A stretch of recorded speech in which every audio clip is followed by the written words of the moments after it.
या मैं आपसे ये पूछना चाहता था, मैंने आपसे बोला था 1-2 हफ्ते पहले कि मैंने कुरान पढ़ी थी और काफी मतलब आपने डिस्कस भी किया था कि बड़ी कितनी ज्यादा कोई अच्छी किताब नहीं है, तो मैं जो ये पूछ रहा था कि इसमें कुरान के जो मुझे पढ़ के ऐसा लगा था कि इसमें बेसिकली 2-3 टाइप की चीजों में सेक्शंस में डिवाइडेड है काइंड ऑफ। एक सेक्शन जो लॉ गिविंग है, बेसिकली इसमें मोहम्मद लॉ बना रहा है कि इससे शादी करनी है, ऐसे स्लेव्स लेने एंड ऑल दैट।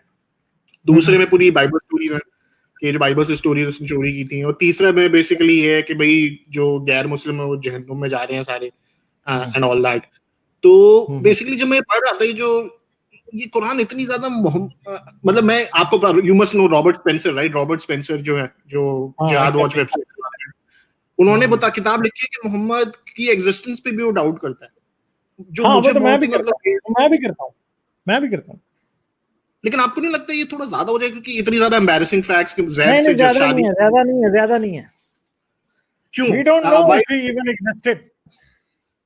लेकिन डू यू बिलीव कि मैं आपसे डिबेट नहीं कर रहा, मैं कह रहा हूं डू यू बिलीव कि कालिफ उमर और ये सब तो एग्जिस्ट करते थे ना? कौन? उमर उस्मान और ये सब रशीदुन का उमर से लेके उस्मान अली भी I think not most probably, क्योंकि मैं समझता हूँ कि पहला जो पर्सन एग्जिस्टेंस जिसका साबित है वो क्या उसको कहते हैं, अमीर माविया है, जिसका पहले का एग्जिस्टेंस साबित है।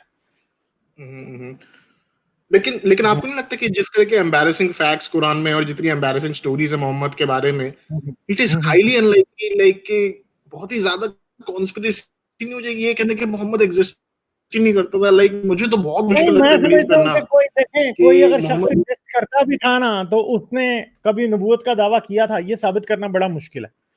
क्योंकि ये याद रखें कि कुरान मोहम्मद से तकरीबन कोई 200 साल बाद, कुरान कोई 125 साल बाद कंप्लीट होता है, और हदीस जो है वो तकरीबन 250 से 300 साल बाद कंप्लीट होती है। ठीक है, कहने को 212 में बुखारी जो है वो लिख किया था पूरी, 212 में बुखारी पैदा होता है, फिर वो हदीस लिखता है। ठीक है, हिशाम जो है वो तकरीबन 220-222 में अपनी सीरत इब्न हिशाम कंप्लीट करता है। मगर अगर उनको ये देखा जाए कि उनकी जो पुराने मैन्युस्क्रिप्ट्स कितने पुराने मिलते हैं, तो वो आज से शायद कोई 600 साल पुराने भी आपको नहीं मिलते होंगे कंप्लीट। ठीक है, तो बहुत मुश्किल है ये कहना कि मोहम्मद, क्योंकि कहने को तो जो बुखारी के मुताबिक अगर आप माने तो बुखारी 212 में पैदा हुआ। ठीक है जी, तो 220 या 22 में शाम की डेथ, 212 में ही शाम की डेथ हुई थी। बुखारी शायद मेरे ख्याल 216 में पैदा हुआ था। आई डोंट, चेक कर लें गूगल पे ना, पता चल जाएगा। मैंने चेक किया है, मतलब मुझे तो बस इसलिए मतलब थोड़ा बिलीव करना है, आई स्टिल वोंट एक्सेप्ट कि मोहम्मद एग्जिस्ट नहीं करता। मेरे हिसाब से जरूर कोई फिगर जरूर था। नहीं, मतलब ये है ना कि oldest surviving manuscript of Quran कब का है, वो शायद बहुत, मतलब जो आज की शक्ल का कुरान है ओल्डेस्ट सर्वाइविंग, वो शायद 400-500 साल पुराना भी ना हो। हदीस जो है वो सर्वाइविंग, वो शायद 600-700 साल पुरानी हो, बुखारी की कंप्लीट मैन्युस्क्रिप्ट, या कोई, तो वो आप नहीं कह सकते कि जी ये एग्जिस्ट करता था। ये बड़ा प्रॉब्लम है, ये you can not say that ना। ओके, मे बी बट मतलब आई वुड स्टिल से कि मुझे थोड़ा डिफिकल्ट होता है। Muhammad most probably Muhammad existed, but क्या उसने इस्लाम ऐसा दिया था, क्या उस पे वाकई को कुरान उतरा था? It is almost close to impossible कि आप साबित कर सकें। तो वो तो आई एग्री कि मोहम्मद के लाइफ टाइम में तो मोहम्मद तो बस जब तक जिस दिन तक जिंदा रहा ही वाज मुझे क्लेमिंग लगता है कि शायद वो कोई छोटा मोटा वॉरलॉर्ड होगा। ठीक है, जिसने ये शुरू की होगी, जिसने कोई अरबों को एक हाथ तक इकट्ठा किया होगा, उसके बाद मरने के बाद असल में जो सही कॉन्क्वेस्ट, असल में जो जिसको आप कहते हैं कि कोई सही मिलिट्री माइंड का कोई कॉन्क्वेस्ट करने वाला, या कोई इस्लामिक एम्पायर को सही जिस बंदे ने बढ़ावा दिया है, जिसने किया है, वो जो बंदा है वो तो अमीर माविया ही है। उससे पहले कोई भी नहीं था। ठीक है, उससे पहले कोई नहीं था। अमीर माविया ने सही फतह किया, उसने मिस्र को फतह किया, उसने शाम में अपनी हुकूमत के ऐसे जबरदस्त फुट्स डाले। तो इस तरह ये हुआ। मुझे तो कहीं की दफा ऐसा भी लगता है कि शायद ये बाद में कब्जा करने वाले थे अब्बासी। ठीक है, या फिर हुसैन को इन्होंने फुट स्टेपिंग स्टोन बनाया, और उसके ऊपर इन्होंने माविया जो उमवी थे उनको गंदा किया कि भाई इन्होंने रसूल का नवासा मार दिया। हो सकता है उस टाइम तक किसी रसूल का लोगों को पता भी ना हो। ठीक है, इन्होंने उसके ऊपर ये इल्जाम लगाया और उसके बाद अपनी हुकूमत जो है उसको एक लेजिटिमेसी प्रोवाइड की और मुआविया की हुकूमत को एक लेजिटिमेट और सैटेनिक गवर्नमेंट बना के और सारा कुछ जो है उसके मत्थे लगा के खत्म किया। क्योंकि मुझे ऐसा लगता है कि कुरान उम्वियों के दौर में कंप्लीट हो चुका था।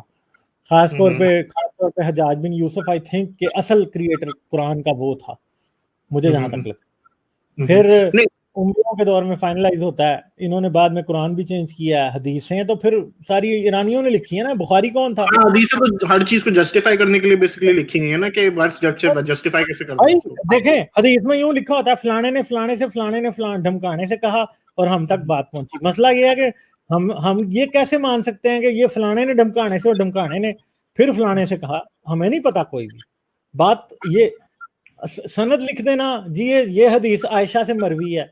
प्रॉब्लम ये है कि ये चलो जी हमने मान लिया ये आयशा से मरवी है या नहीं है। आयशा ने जुबैर को बताई तो जुबैर ने फलां को बताई तो फलां ने फलां को बताई, ठीक है।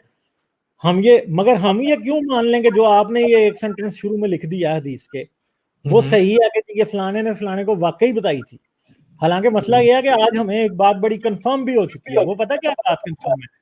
क्या बात ये है कि एक और कंफर्म क्या, बल्कि ये शुरू से ही पता है मुसलमानों को, तो ये बात पता भी है। जब शुरू में हदीसों की पहली किताबें आनी शुरू हुई थी बुखारी से पहले, उसमें कोई ये हदीस की सनद नहीं लिखी होती थी कि फलाने ने फलाने को बताया तो फलाने ने रसूल से सुना तो फलाने ने फिर उसको बताया तो उसने फिर ढमकाने को बताया तो ढमकाने ने इसको बताया तो फिर बुखारी ने भी इसको जो है वो सही कहा है, ठीक है। ये जो लाइन है हमारे पास कोई सबूत नहीं है कि वाकई उन्हीं लोगों ने ये कही थी। इसलिए ये मेरा जहां तक ख्याल है कि बुखारी को जो पसंद आती थी, या मुझे तो ये भी लगता है कि बुखारी ने शायद ये लिखी ना हो। जो बुखारी ने कभी हदीस इकट्ठी भी की थी, पता नहीं वो आज हमारे पास है भी या कि नहीं। क्योंकि मसला ये है कि अगर आप बुखारी का ओल्डेस्ट मैन्युस्क्रिप्ट ढूंढें तो वो कोई खास पुराना निकलेगा भी नहीं ना। तो इसलिए फिर तारीख तो जितनी भी निकलती है वो सारी की सारी जो है ना वो निकलती है वो हदीस से और तारीख तबरी से और सीरत इब्ने शाम और तबकात कबीर यानी तबकात इब्ने साद जिसको कहा जाता है उनसे निकलती है। तो सबसे बड़ा प्रॉब्लम ये है कि क्या उन किताबों की क्रेडिबिलिटी हम जो है ना वो कर सकते हैं एस्टैब्लिश? तो वो इनसे बड़ा काम है। क्योंकि अब अगर आप तबरी को देखें तो तबरी की 9-10 जिल्दें होती हैं। पाकिस्तान में जो छपती है ना उसकी 7 जिल्दें होती हैं तबरी की। तबकात इब्ने साद की भी कोई इतनी होती हैं। तो अब कौन वो इन 7 किताबों की को एस्टैब्लिश करना, ये भी बहुत ही बड़ा काम है, ठीक है। No, I agree.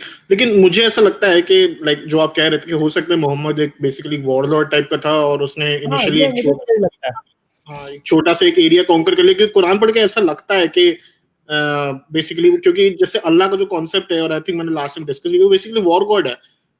बेसिकली वो मोहम्मद मुस्लिम्स को मोटिवेट कर रहा है जंग पे जाने के लिए। और जैसे ही जो बैटल ऑफ बद्र में मुस्लिम्स बिलीव करते हैं ना एंजल्स हमारे एंड पे फाइट करने आ गई। देखिए एंशिएंट टाइम्स में जब भी लड़ाई होती थी तो हर ट्राइब यही बिलीव करती थी खुदा हमारे साइड पे है। देखें अब जब ग्रीक्स किसी से लड़ते थे, अगर ऊपर कोई बाज उड़ रहा होता था तो वो समझते थे कि ज़्यूस हमारे साथ है। हाँ, वही इस तरह ही अगर नॉर्स किसी से लड़ते थे तो ऊपर बाज उड़ रहा होता था, वो कहते थे ओडिन हमारे साथ है। यस, ठीक है। तो वो इसको फिर ऐसे भी होता था, इवन के तबरी में लिखा है कि जब हरकुल की और जो शाह फारस था उसकी आखिरी फैसला कुन जंग जो हुई, जिसके अंदर रोमियो ने फारसियों को यानी पर्शियंस को हरा दिया रोम ने, उसमें 2 उकाब लड़ रहे थे आसमान में। ये तो रिलीजियस प्रोपेगेंडा है बेसिकली। ये तो क्रिश्चियंस का भी है ना, उन्होंने भी एम्परर ये है कि वो रिलीजियस प्रोपेगेंडा तारीख तबरी में लिखा हुआ है।